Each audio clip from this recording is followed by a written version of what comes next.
Assalamualaikum warahmatullahi wabarakatuh. Selamat pagi semuanya. Oke, bagaimana kabar kalian hari ini? Alhamdulillah sehat semua ya.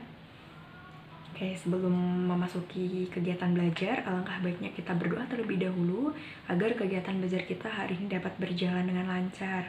Silahkan ketua kelas dipimpin berdoa. Terima kasih. Sebelumnya Ibu presensi dulu ya. Samara, Wanda, Ratna. Oke, alhamdulillah hadir semua nih. Sudah siap belajar ya? Oke, kalau sudah siap silahkan dipersiapkan buku paketnya dan dibuka halaman 21. Sudah ya? Nah, di situ bisa kalian lihat ada submateri mengenai dinamika kelompok sosial. Itulah yang akan kita pelajari pada pagi hari ini anak-anak. Jadi, di sini Ibu akan menyampaikan terlebih dahulu apa sih tujuan dari pembelajaran kita pagi hari ini. Yang pertama, yaitu mengetahui apa yang dinamakan dinamika kelompok sosial. Yang kedua, untuk mengetahui faktor internal dan faktor eksternal dari adanya dinamika kelompok sosial ini. Nanti kita akan ulas faktor-faktor ini secara bersama-sama ya. Oke, baik semuanya. Jadi mestinya kalian sering atau bahkan samar-samar mengetahui tentang istilah dinamika. Kemudian apa sih hubungannya dengan kelompok sosial? Seperti itu. Nah, yang namanya kelompok itu terdiri... Oke, apa Wanda? Iya, betul, terdiri dari beberapa individu. Jadi, di dalam kehidupan masyarakat ini tentunya juga ada kelompok-kelompok yang umumnya terbentuk karena adanya interaksi dan adanya kepentingan yang sama. Dan itu di dalam kelompok tersebut anggotanya lebih dari satu individu. Karena mereka tadi ada interaksi, namanya interaksi berarti kan harus terjadi dua orang atau lebih. Kemudian adanya kepentingan yang sama. Nah, bisa kalian lihat dari gambar berikut. Terlihat jelas ya gambarnya? Oke, sebelumnya Ibu akan bertanya dengan kalian. Ini menunjukkan apa anak-anak? Bermain, betul. Jadi ini kelompok bermain. Mereka mempunyai kepentingan yang sama, yaitu kepentingan bermain, kepentingan bersenang-senang, mencari hiburan, seperti itu. Kemudian ini di sebelah ada digital redaksi. Hayo, betul sekali Samara. Ini menunjukkan wartawan. Jadi kepentingan mereka ya sama juga. Mereka mencari informasi. Kemudian yang terakhir, apa ini? Sama seperti kalian? Iya, betul sekali, siswa. Jadi di sini mereka belajar kelompok. Jadi mereka ini bisa dikatakan sebagai kelompok belajar karena kepentingan mereka ya sama, yaitu untuk belajar, mencari ilmu. Nah, tidak hanya itu, kepentingan-kepentingan ini juga bisa didasarkan dari pekerjaan. Misalnya apa, Bu?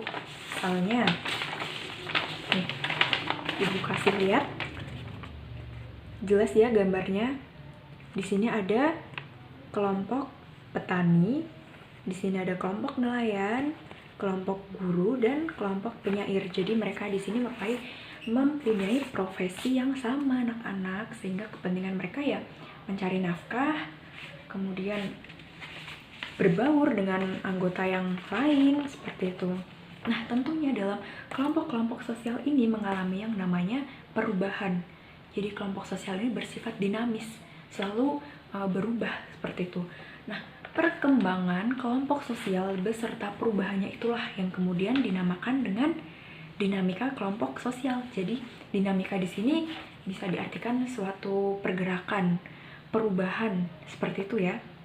Oke, bisa kalian pahami? Ratna, bagaimana? Oke, paham ya.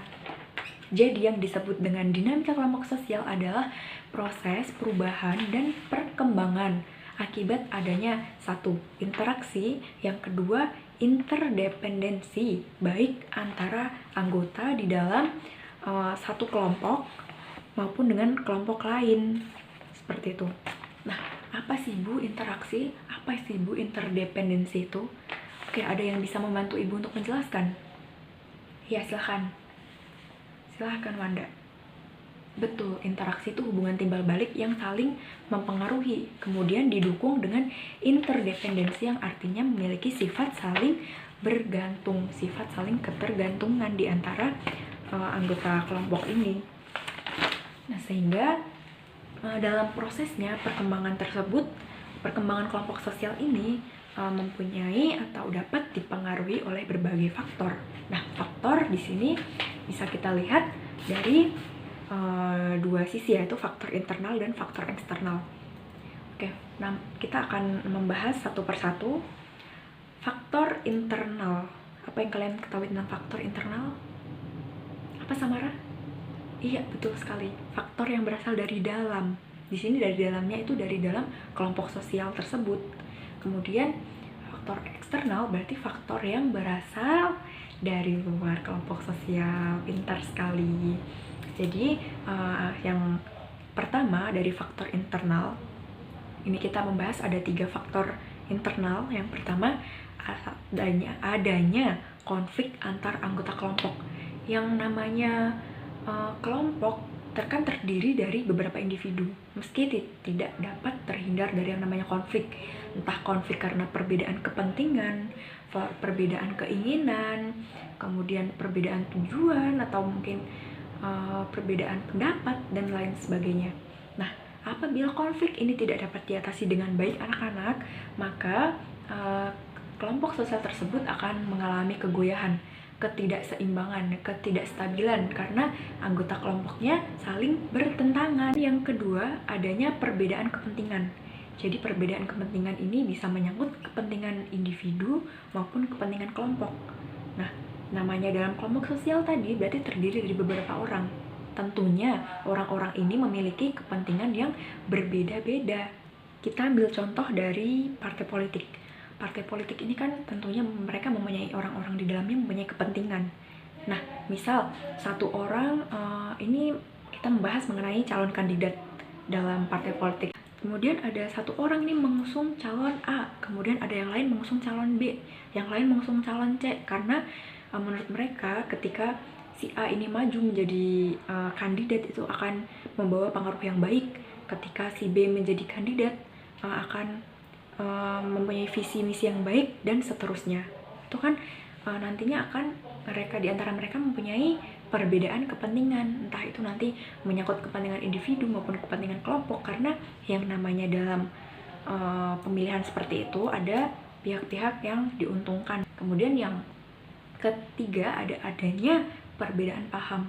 Nah, perbedaan paham ini juga mengakibatkan memberikan pengaruh gitu terhadap kelompok sosial, karena paham ini akan membawa kemana sih tujuan dari kelompok ini, bagaimana sih jalannya kelompok ini, dan seterusnya.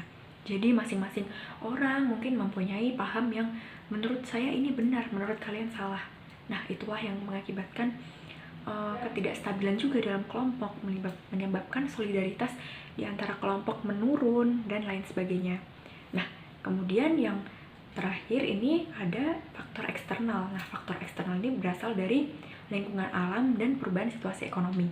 Nah, lingkungan alam ini anak-anak tentunya juga berpengaruh terhadap perubahan dalam kelompok sosial. Misalnya apa?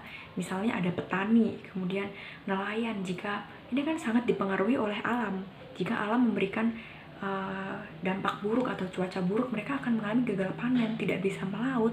Akibatnya apa, Bu? Akibatnya mereka merugi, bahkan menyebabkan kelompok-kelompok sosial ini menjadi berpindah, misal berpindah pekerjaan atau berpindah domisili karena mencari pekerjaan yang tepat untuk mereka. Kemudian ini juga berhubungan dengan situasi ekonomi. Ketika situasi ekonomi baik, maka akan mendorong anggota kelompok sosial itu mencari atau mendapat kesejahteraan yang lebih baik. Nah, mereka dalam situasi kondisi seperti itu, maka tentunya dapat bertahan dalam suatu kelompok sosial. Namun jika ekonomi menurun atau krisis, mereka akan sulit sekali untuk bertahan dan akhirnya satu persatu mungkin akan keluar dari kelompok sosial tersebut. Nah, oke anak-anak, itulah materi kita hari ini mengenai pengertian dinamika kelompok sosial dan faktor internal eksternal dari dinamika kelompok sosial. Adakah yang ingin ditanyakan? Sepertinya sudah paham semua ini ya. Oke, baik. Jika tidak ada, silahkan kalian pelajari lebih lanjut mengenai dinamika kelompok sosial ini. Kalian bisa mencari informasi, menggali informasi mengenai dinamika kelompok sosial dari berbagai sumber, entah buku, video pembelajaran, dan sumber lainnya. Dan jangan lupa dicatat di buku catatan kalian, nanti Ibu sewaktu-waktu akan melihatnya. Oke anak-anak, karena jam pelajaran sudah habis, pelajaran kita akhiri sampai di sini dan sampai bertemu di pertemuan selanjutnya. Wassalamualaikum warahmatullahi wabarakatuh.